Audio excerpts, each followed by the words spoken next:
Hey everyone, and welcome back to day 32 of 100-Day Code of the Programming Zone. Subscribe and turn on bell notifications. Did you enjoy crafting your own countdown timers with Tkinter?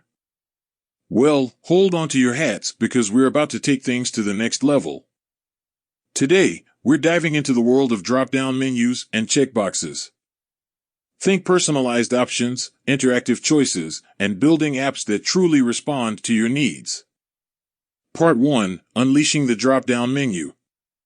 Importing the essentials. Import Tkinter as TK. This brings in our trusty Tkinter library, ready to build windows and widgets. Creating the window.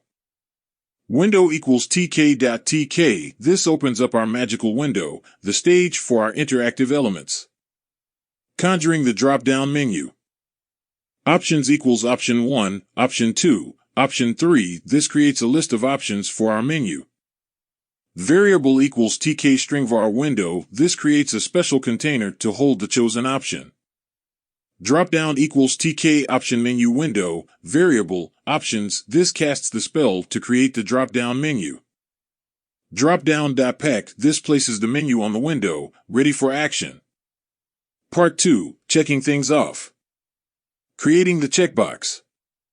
Checkbox equals tk check button window. Text equals I agree to the terms. Variable equals checkbox var. This creates a checkbox with a label and a variable to track its state.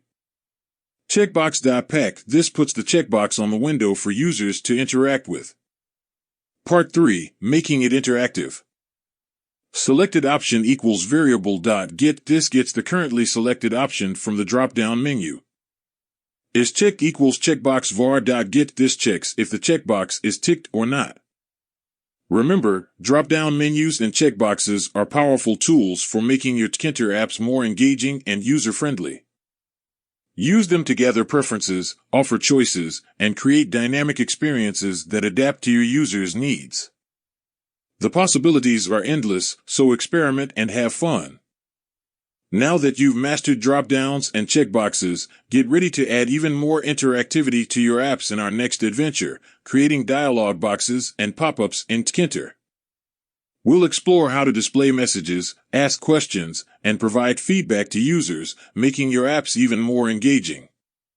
Stay tuned for more coding magic.